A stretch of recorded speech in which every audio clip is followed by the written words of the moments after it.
François Blondel, vous venez de publier chez Dervy Le diable dans les cathédrales.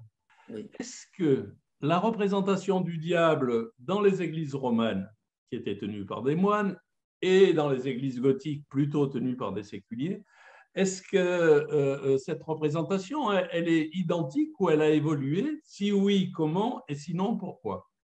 Elle a évolué pour une raison fort simple, c'est que en fait, l'art roman et tout le roman, donc la cathédrale romane, l'église romane, était un petit peu influencé par l'esprit des monastères, des moines. Et les moines, en fait, qui étaient effectivement des gens qui vivaient reclus dans leur abbaye, eh bien, ils étaient à l'écart du monde. Et en fait, tous les historiens, tous les chroniqueurs de l'époque sont d'accord pour dire que les moines, en fait, vivant reclus, vivaient dans un autre monde, et aussi bien le monde d'ici qu'un autre monde, et en fait, ils avaient une peur affreuse du diable. Ils voyaient le diable partout. Certains même conversaient avec le diable. Il y a même dans les annales un qui disait finalement, j'ai rencontré en pleine nuit, alors il était sorti la nuit pour une raison X, et j'ai rencontré près d'une lanterne des morts tous les moines qui étaient assemblés, et il y avait le diable qui leur parlait. Voilà, donc effectivement, voilà un exemple. Voilà. Donc, en fait, l'art roman est sous l'influence des monastères. Du coup, la sculpture romane et la représentation du diable dans la sculpture romane, effectivement, sera dans l'esprit des moines. Alors, comment représentait-il le diable? C'était un petit personnage ventru, avec une figure affreuse, une bouche énorme et des cheveux comme des flammes, exactement comme des flammes qui sortaient du crâne. Dans l'architecture gothique, ça va changer complètement. Ça va changer complètement, c'est-à-dire que l'architecture donc sera le fait d'architectes laïcs qui ont peut-être eu comme enseignement celui des monastères, mais ils étaient laïcs, et ils ont une autre vue du diable. Le diable, il est différent, il est de la taille et de la corpulence d'un homme comme les autres, simplement, il a une figure affreuse. Là, ils ont conservé cette figure affreuse du diable. Parlons un peu des statuaires et des vitraux. Est-ce qu'on peut dire que c'était d'une certaine manière le livre illustré des pauvres? Depuis un concile de l'an 1050, je crois que c'est le concile de Rome, l'Église de l'époque s'était donné comme but en fait, d'enseigner entre guillemets aux illettrés qui étaient près d'eux, parce qu'effectivement, il y avait qu'eux qui avaient la culture, qui avaient reçu l'enseignement, qui parlaient le grec et le latin, et les autres, malheureusement, ils étaient illettrés. Et donc, ils ont pensé, en quelque sorte, expliquer la trame biblique par la pierre, dans la pierre, et par la sculpture dans la pierre, et également par les vitraux. Alors, les vitraux, il n'y en a pas à l'époque romane. Alors, pour des raisons techniques, ce n'était pas possible d'ouvrir les murs. Par contre, à partir de l'époque gothique, pour des tas de raisons techniques que je pourrais expliquer, eh bien, on voit apparaître des immenses verrières, des rosaces, et là, eh bien, il y a la vie du Christ, la vie de la Vierge, des saints, et évidemment le diable qui apparaît pour les déranger. Voilà. Alors, on va parler des animalisations.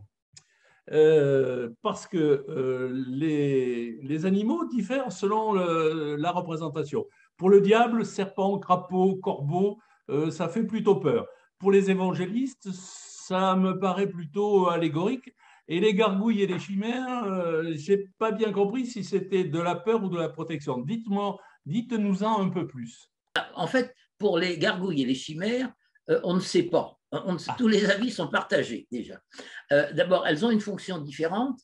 Une gargouille est un objet instrumental qui a pour vocation de récupérer l'eau des gouttières et de la faire se déverser, pour éviter que l'eau stagne, effectivement, et abîme la pierre. Bon, donc elle a une fonction. En ce qui concerne les chimères, elles n'ont aucune fonction, elles sont purement ornementales.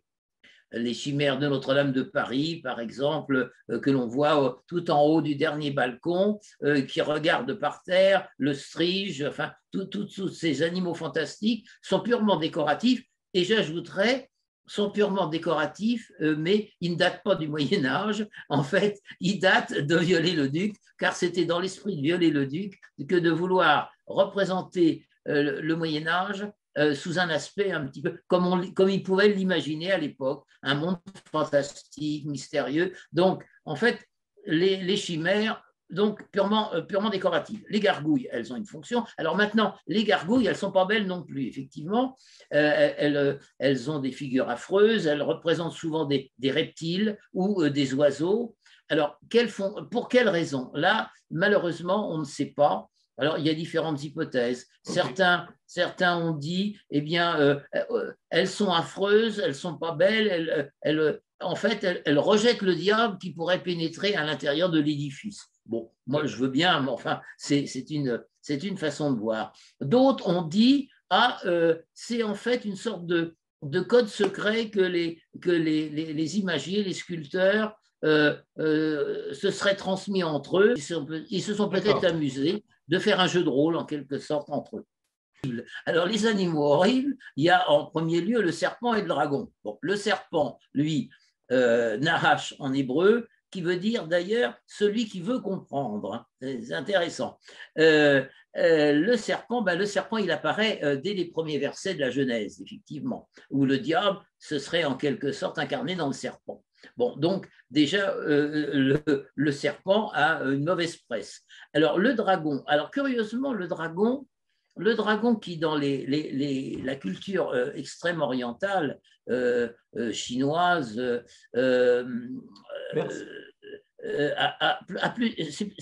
a plutôt une fonction de protection. Il protège les temples, les temples bouddhistes. Mais dans la culture occidentale, il a mauvaise presse. Alors Saint-Michel, effectivement, donc un des trois archanges, il est souvent représenté dans les cathédrales gothiques, sur les tympans, pour une raison bien précise, c'est la fameuse pesée des âmes.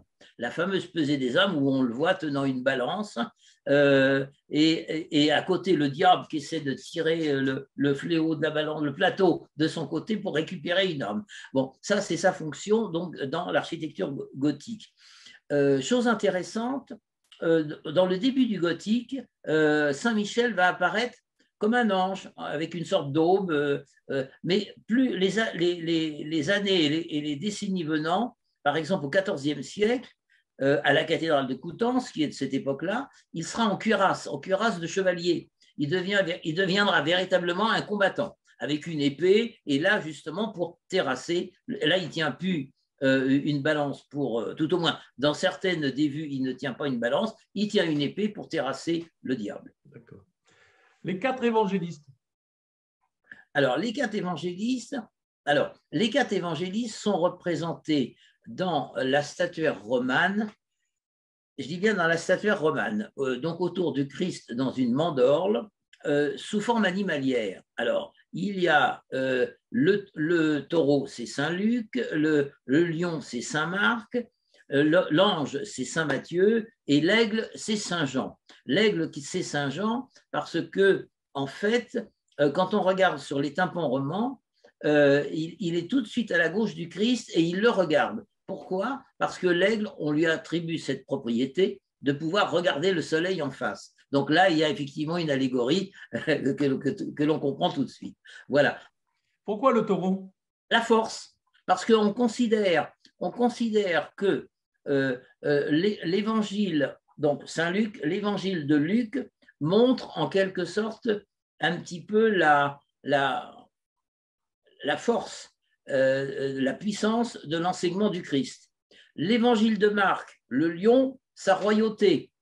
L'évangile de Matthieu, l'ange, c'est son côté, effectivement, sa double nature du Christ. Et enfin, l'aigle Saint Jean, c'est en quelque sorte l'évangile le plus, je dirais, entre guillemets, ésotérique, c'est-à-dire celui où il y a des relations que peuvent comprendre que certains initiés. Alors, dans les légendes médiévales, le diable est plutôt associé à l'argent ou plutôt à l'argent pour la construction ou plutôt au savoir, le savoir-faire? Effectivement, il est question d'argent lorsque, par exemple, le chapitre n'a plus d'argent pour terminer la construction. Le diable arrive pour prêter des sous en disant, mais attention, je vous prête de l'argent, mais lorsque au moment de l'inauguration de la cathédrale, le premier qui passera le porche d'entrée, son âme sera pour moi. Donc, effectivement, là, il joue le rôle un peu d'un banquier, d'un mauvais banquier. Par contre, le diable peut intervenir aussi dans certaines légendes où on voit l'architecte qui est à court d'imagination, il ne sait plus, et donc il va vers le diable pour en quelque sorte prendre des conseils ou résoudre des problèmes qu'il n'arrive pas à résoudre. Et à ce moment-là, le diable lui dit, oui, mais attention, toujours la même chose, quand tu auras terminé ta cathédrale, tu auras terminé la construction de ton édifice, ton âme m'appartiendra. Quel est le rôle de l'angéologie? Est-ce que c'était plutôt une armée de protection des hommes ou une armée pour lutter contre le mal? Ah ben, c'est-à-dire, c'était un petit peu les deux, mais surtout une armée pour lutter contre le mal, effectivement. Alors là, il faut faire intervenir ce pauvre Lucifer. Lucifer vient de Lux, la lumière, et Féré, celui qui porte la lumière. Et effectivement, c'était un ange au départ, mais un ange, alors, curieusement, un ange qui se serait rebellé contre son créateur et qui donc était devenu un ange déchu. Et alors, effectivement, Lucifer était le chef en quelque sorte, de l'armée des anges rebelles, et les anges qui avaient conservé en quelque sorte le droit chemin de leur créateur, eh bien, ont lutté contre effectivement les anges de Lucifer. Donc il y a aussi effectivement cet aspect-là. On va parler des religions. Les religions dans l'Antiquité, de tout temps, il y avait beaucoup de dieux et donc beaucoup de diables. Avec le monothéisme, il y a un dieu et donc un diable. Et c'est d'une étonnante actualité quand on apprend dans votre ouvrage qu'en 2021, le pape François dit il faut protéger l'Église contre le diable. Oui. Mais qui est le diable aujourd'hui? Est-ce que c'est le non fraternel, l'extrémiste, l'intégriste, l'athée diabolique, la science sans conscience? C'est qui le diable aujourd'hui? Ben, c'est tout ça. Très probablement que dans l'esprit du pape, c'est tout ça, je pense, l'ennemi de la religion catholique, indiscutablement. Alors, est-ce que le pape a une tendance écologique ou est-ce qu'il a une tendance à se méfier de la science? Alors, je pense que le pape actuel, qui est un jésuite, je ne pense pas qu'il se méfie de la science. Je ne crois pas. Ce n'est pas un fondamentaliste, ça n'est pas je pense que ça n'est pas, enfin là je ne suis pas très spécialiste en la matière, mais je pense que ça n'est pas un théologien au sens doctrinaire de l'Église. Je pense que c'est un petit peu quelqu'un qui essaie de vouloir rassembler, qui a un côté un petit peu rassembleur, voilà, de ce qui était part, voilà, tout en ayant conscience qu'effectivement des courants de pensée, d'autres religions peuvent effectivement être entre guillemets des ennemis de l'Église. Merci pour votre magnifique travail sur le diable dans les cathédrales, qui est un ouvrage qu'il faut avoir sur sa table de nuit. Et Jean-François Blondel, merci, à très bientôt. Eh ben merci également. Merci.